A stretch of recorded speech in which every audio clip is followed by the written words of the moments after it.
The air in Camden Point smells like pine and damp earth, a far cry from the stale city fumes I'd grown used to. It's been 18 months since Michael and I left Portland, chasing a quieter life after the world turned upside down. He's got his dental practice now, a sleek little office with frosted glass doors on Main Street. I'm still figuring out what I've got. No job, no deadlines, just a house that's too big and a routine that's starting to feel like a cage. Coffee with a splash of vanilla syrup at 7 a.m., yoga in the living room with a YouTube instructor at 8, grocery lists scribbled on the fridge by noon. It's peaceful. Too peaceful, maybe. Michael and I don't fight anymore. We don't talk much either. Dinners are polite. Chicken breast, roasted asparagus, a glass of Pinot Gris. He scrolls through his phone. I stare at the grain of the oak table. It's not bad. It's just nothing. Like we're both waiting for something to happen, but neither of us knows what. Tonight, he sets his fork down and looks at me, really looks at me, for the first time in weeks. Eli's coming to stay with us, he says, casual, like he's mentioning the weather. His son from his first marriage. I haven't seen Eli since our wedding 6 years ago. Back then, he was a lanky 19-year-old with wire-rimmed glasses, hiding behind a too-big suit jacket, mumbling congratulations. I liked him well enough. Quiet, polite, didn't make waves.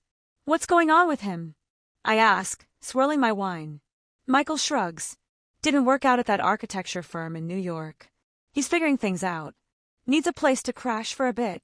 I nod, sip my wine. Sure. He's welcome. It's the right thing to say, and I mean it. Mostly. But there's this flicker in my chest. Something sharp and unfamiliar, like a match being struck. I don't know why. Maybe it's the idea of someone new in the house, someone to break the silence. Or maybe it's just the wine. We clear the table, and Michael heads to his office to finish some paperwork. I linger in the kitchen, wiping down counters that are already clean.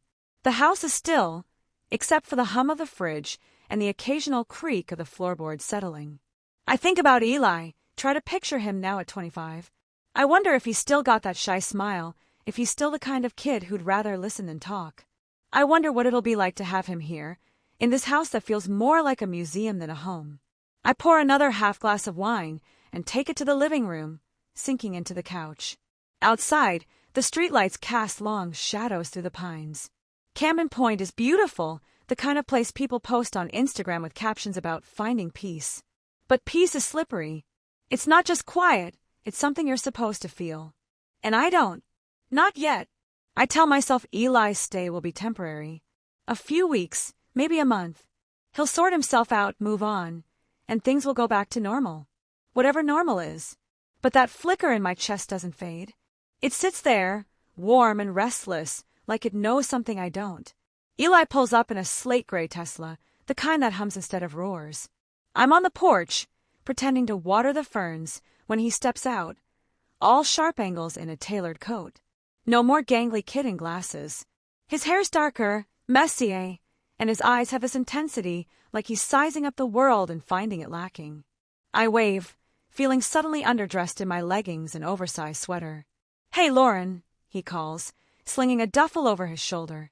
His voice is deeper than I remember, with a slight New York clip. Thanks for letting me crash.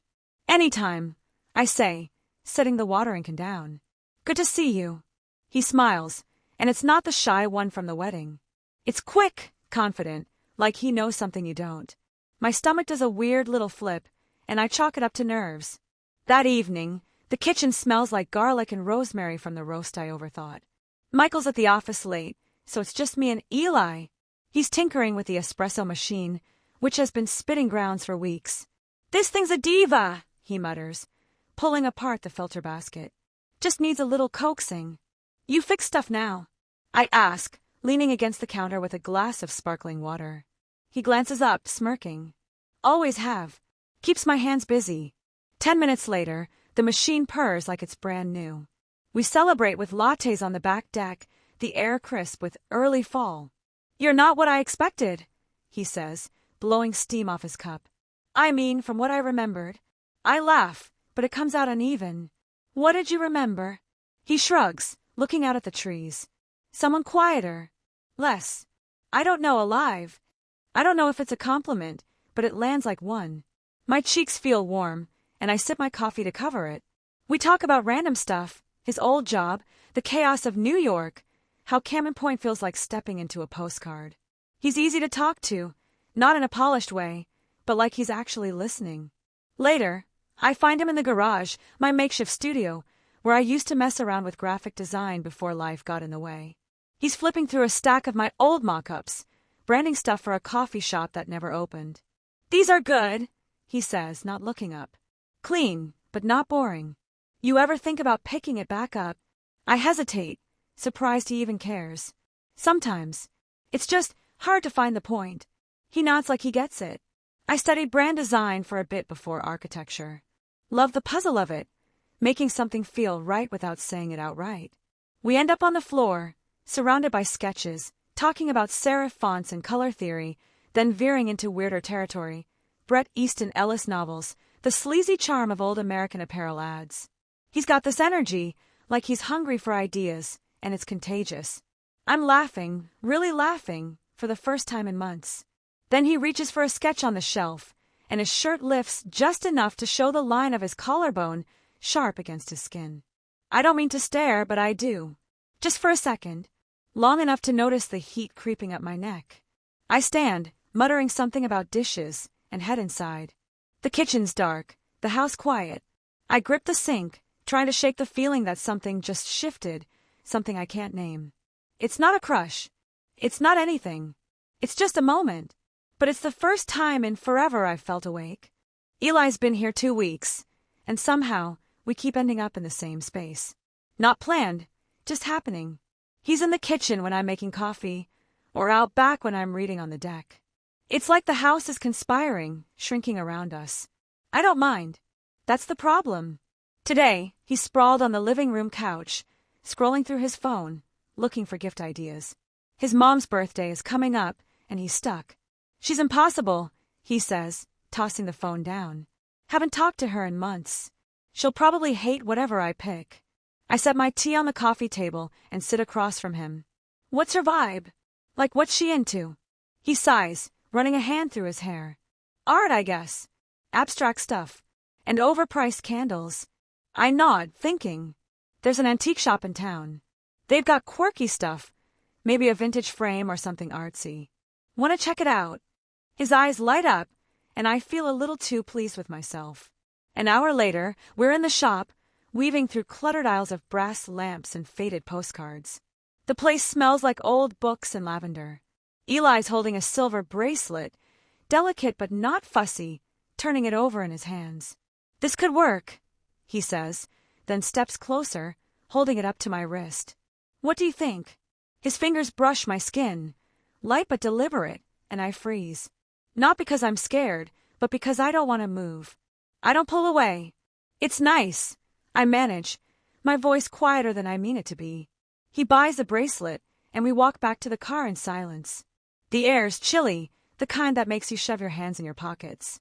In the passenger seat, he turns to me, his knee bumping the glove box. "You're the only person I've met who doesn't make me feel like I'm performing," he says, like it's a fact, not a confession. I grip the steering wheel, staring at the dashboard. "You don't have to perform with me." "I know," he says, and the weight of it hangs there, heavy and real. That night, I'm in the bathroom, door locked, a glass of Merlot balanced on the tub's edge. Michael's asleep, his steady breathing filtering through the wall. I'm replaying the day, the bracelet, Eli's words, the way his eyes lingered a beat too long. My reflection in the mirror looks unfamiliar, flushed and sharp-edged. I tell myself it's nothing. A moment. A spark. But sparks start fires, and I know better. I drain the glass and climb into bed, careful not to wake Michael. He shifts, his arm brushing mine, and I stare at the ceiling, counting the cracks I've memorized. Eli's room is down the hall, and I wonder if he's awake, thinking about the same thing. I wonder if he feels the line we're towing, the one we're not supposed to cross. I don't sleep much. The next morning, I'm up early, making coffee, pretending everything's fine. Eli walks in, hair messy, wearing a faded t-shirt. He grabs a mug, and our hands brush when I pass him the creamer. Neither of us says anything, but the air feels charged, like static before a storm. I tell myself to stop. to focus, but my pulse doesn't listen. I'm elbow deep in poster designs for a local art show, something I pitched to the community center to keep my brain from rotting. The municipal building smells like stale coffee and copier toner, but it's alive, volunteers buzzing, kids running through the halls. It's the first time in months I've felt useful. Eli's been helping out, carrying boxes, charming the older ladies who run the place. He's good at that, slipping into any room like he belongs. Tonight's the opening, and the gallery's packed. String lights drape the walls, and there's a table with plastic cups of Chardonnay. I'm in a black dress I haven't worn since Portland, feeling like a version of myself I almost recognize. Eli shows up in a navy blazer, hair tame for once, and I catch myself staring before I look away. Thanks for the help, I say, adjusting a crooked frame. You didn't have to stay. He shrugs, hands in his pockets. Wanted to. This is cool, what you're doing. We're in the storage room now, just the two of us, looking for a box of price tags I swore I left here. The fluorescent light buzzes, flickering every few seconds. I'm rummaging through shelves, hyper-aware of him leaning against the doorframe, watching me. You're good at this, he says. Organizing chaos. I laugh, but it's tight. Years of practice. The light stutters again, and when I turn, he's closer. Not crowding, just there. I can smell his cologne, something woodsy and sharp. My heart's hammering, and I know I should step back, say something about the tags, anything. But I don't. Neither does he. Then he's kissing me, or I'm kissing him. I don't know who moves first. It's not soft or tentative. It's hungry, like we've both been starving for this. His hands are on my waist, mine in his hair, and the world shrinks to the heat of his mouth, the press of his body. It's wrong and I don't care. Not in this moment. He pulls back first, breathing hard, eyes wide like he's just woken up. I shouldn't have. But you did, I say, my voice steady despite the chaos in my chest. He steps away, running a hand over his face. We can't. I mean, this can't happen again. I nod, because he's right, because I know what's at stake. Never again, I say, and it sounds like a promise. 3 days later, I'm in my studio, sorting through old paint tubes, when he shows up. He doesn't knock, just stands in the doorway, looking at me like he's been fighting a war with himself and lost. I don't ask why he's here. I don't say anything. I just step toward him, and he meets me halfway. It's not a kiss this time. It's more. We crossed another linea euro, one we both knew we couldn't euro t return from when it's over. We're on the floor, breathless, the air thick with what we've done. He doesn't say he's sorry, and I don't either. But the weight of it settles in, heavy and sharp. I go back to the house, shower, and cook dinner like nothing's changed. Michael comes home, talks about a new patient, and I smile past the salad. But inside, I'm unraveling. Not because I regret it, because I don't. And that scares me more than anything. Michael's got this sudden idea for a weekend getaway, a wine tasting in Willamette Valley. The three of us, he says over breakfast, like it's the most natural thing in the world. I'm buttering toast, trying to act normal, while Eli's at the counter, scrolling his phone, pretending he's not listening. My stomach twists, but I nod. Sounds fun, I say, because what else can I do? The drive's 2 hours, and I'm in the passenger seat, staring at vineyards blurring past. Michael's got NPR on, some economist droning about inflation. Eli's in the back, headphones in, but I catch his eyes in the side mirror. Neither of us smiles. We've barely spoken since the studio, since we crossed that line again. The air between us feels like a live wire. The winery's a boutique hotel, all exposed beams and linen tablecloths. There's a mix-up with the rooms. Somehow, we're in adjoining suites, a thin door connecting us. Michael doesn't blink, just hands over his credit card. I'm hyper-aware of Eli dragging his suitcase into the room next to ours, the muffled thud of it hitting the floor. That night, we're on the hotel's terrace, tasting Pinots under a sky bruised with clouds. Michael's in his element, chatting up the sommelier, while I swirl my glass, half listening. Eli's across from me, quiet, picking at a charcuterie board. Then it starts to rain, soft at first, then harder. Michael laughs, grabs his jacket, and heads inside with the others. Eli and I don't move. We're alone now, rain soaking my blouse, his hair sticking to his forehead. This is a mess, he says, voice low, barely audible over the downpour. I feel like shit, but I don't want to stop. I wipe water from my eyes, my chest tight. I know, I say, because I feel it too.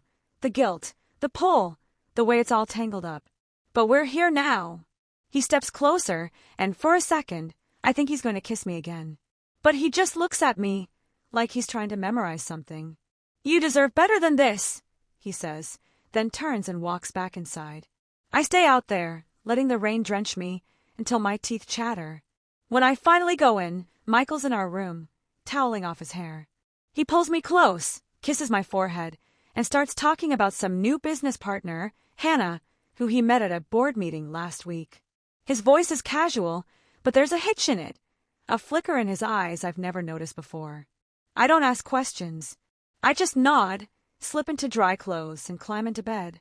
Lying there, listening to the rain, I piece it together. The late nights, the vague explanations, the way he's been just a little too attentive lately. He's been lying too. Maybe not the same way I have, but it's there, a crack in the facade. I should be angry, but all I feel is this strange relief. Like we're even now, playing the same crooked game. I don't sleep. I stare at the door connecting our rooms, knowing Eli's on the other side. And for the first time, I wonder if this isn't just about him. Maybe it's about me, about what I've been hiding from myself all along. Back in Cannon Point, the house feels smaller, like the walls are holding their breath. Eli's different since the winery, distant, not cold, but careful. He's in the kitchen less, spends more time in his room or out running. I catch myself watching for him, then hate myself for it. The art show's over, but I'm still buzzing from it. So I throw myself into busy work, reorganizing the pantry, signing up for a pottery class I'll probably ditch. Anything to keep my hands moving, my mind quiet. One morning, I find a note slipped into my sketchbook, tucked between pages of half-finished logos. Eli's handwriting, sharp and slanted. I can't keep being your weakness. No signature, no explanation. My chest aches, not with sadness but with panic, like I'm losing something I didn't even know I needed. I scribble a reply. You're not my weakness, you're my choice, and hide it in his copy of Less Than Zero, the one he's been rereading. He doesn't mention it. Neither do I. Michael's suddenly around more, bringing me coffee in bed, asking about my day. It's nice, but it's off, like he's trying too hard. I wonder if he senses something, if he's piecing together the silences between Eli and me. I'm careful, too careful, smiling at his stories, touching his arm like I used to. But it feels like a performance, and I'm tired of playing. One afternoon, I can't stand the house anymore. I grab my keys and drive to Portland's Port District, where the air smells like diesel and salt. I walk the waterfront, dodging joggers and street vendors, letting the noise drown out my head. That's when I run into Chase, my old coworker from the marketing firm. He's at a food cart, eating fish tacos, still wearing those dumb aviators. Lauren, he calls, grinning like we never lost touch. We end up at a dive bar, splitting a pitcher of cider. He's the same, flirty, easygoing, telling stories about clients I barely remember. I laugh, and it feels good, like slipping into an old jacket. He leans in, says, "You look different. Freer, maybe." I don't know why, but I kiss him. It's quick, impulsive, my hand on his neck. He kisses back, surprised but not complaining. I pull away, my heart pounding, but not in a good way. It's not the same. It's not Eli. And that realization hits like a slap. I mumble something about needing to go, pay for the cider, and drive home with the windows down, the cold air stinging my face. When I get back, Eli's in the garage, fixing a lamp I broke months ago. He doesn't look up, just says, "You were gone a while." It's not a question, but it feels like one. I want to tell him about Chase, to see if it'd make him flinch, but I don't. Instead, I say, needed to clear my head. He nods, tightening a screw. Hope it worked. It didn't. That night, I lie awake, Michael snores steady beside me. I think about Eli's note, about Chase's kiss, about the version of me I'm becoming. I don't know her yet, but she's not the woman who moved to Cannon Point, content with coffee and quiet. She's someone who wants more, and that wanting is starting to cost me everything. Saturday morning, Michael's at the kitchen table, reading glasses perched on his nose, coffee mug steaming. I'm chopping fruit for a smoothie, the knife moving faster than it needs to. He sets his tablet down, looks at me over the rims of his glasses. I know something's going on, he says, voice calm but pointed. You're not here anymore, Lauren. Not really. My hand pauses mid-slice, juice from a strawberry seeping into the cutting board. I could deny it, spin a story about stress or the move, but the lie sticks in my throat. I'm fine, I say instead, turning to the blender. Just adjusting. He doesn't push, just watches me, and that's worse. The silence feels like a trap. I blend the smoothie, the noise drowning out whatever he might say next, and pour it into a glass I don't drink from. He goes back to his tablet, but the air's different now, brittle. Later, I'm in the studio, sorting through old brushes, when Eli finds me. He's in a hoodie, duffel bag slung over his shoulder, and the sight of it makes my stomach drop. I'm leaving, he says, not meeting my eyes. Got a gig in San Francisco. Friend startup. It's a good move. I nod like it makes sense, like I'm not screaming inside. When? Tomorrow. He shifts, the bag strap creaking. I can't stay here, Lauren. Not like this. I want to ask him to stay, to tell him he's not the problem, but the words feel selfish. Instead, I say, I get it. My voice is steady, but my hands are shaking, so I shove them in my pockets. He steps closer, just enough that I can smell the faint cedar of his shampoo. You're more than this place, he says. Don't let it make you small. Then he's gone, leaving a folded piece of paper on the workbench. I wait until his footsteps fade before I open it. One line in his jagged scrawl, "You were never invisible to me." I read it twice, then tuck it into my pocket, the edges sharp against my fingers. I'm furious, not at him, not at Michael, but at myself. At how I let this happen, how I'm standing here, feeling like I've been gutted. I grab a glass from the shelf, one of the cheap ones we got at a flea market, and hurl it into the sink. It shatters, loud and satisfying, shards glinting under the light. I clean it up methodically, every piece accounted for, like I can fix this the way I can't fix anything else. That night, I don't sleep. I sit on the deck, wrapped in a blanket, the cold biting my knuckles. Eli's leaving, and Michael's suspicions are circling tighter.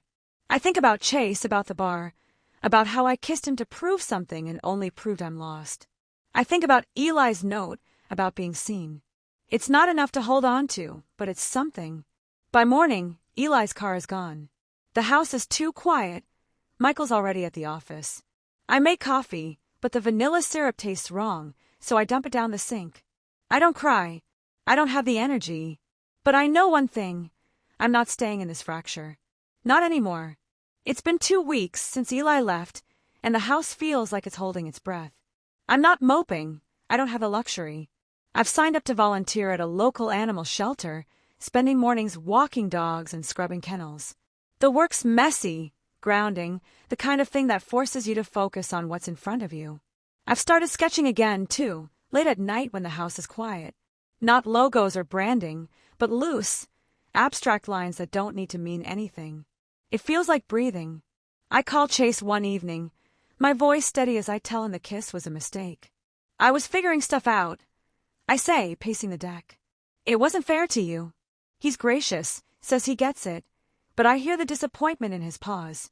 I hang up, relieved, like I've cut a thread that was pulling me backward.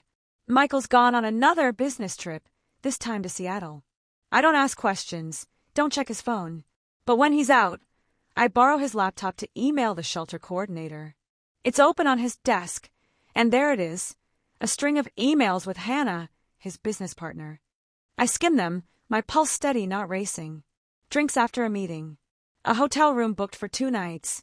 It's not a surprise, not really. I close the laptop, slide it into his bag, and take it to the studio. I don't need to confront him. Not yet. Maybe not ever. The next day, I'm in town, dropping off a donation at the library. I've got Eli's copy of Less Than Zero in my bag, the one with his note still tucked inside. I pull it out, trace the edges of his words. I don't want to keep it.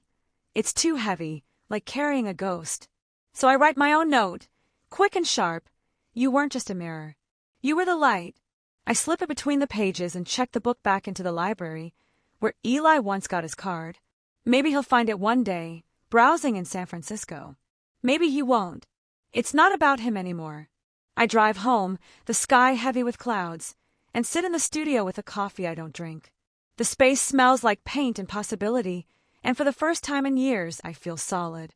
Not fixed, not whole, but real. I think about Michael, about the lies we've both told, the lies we've built on half-truths.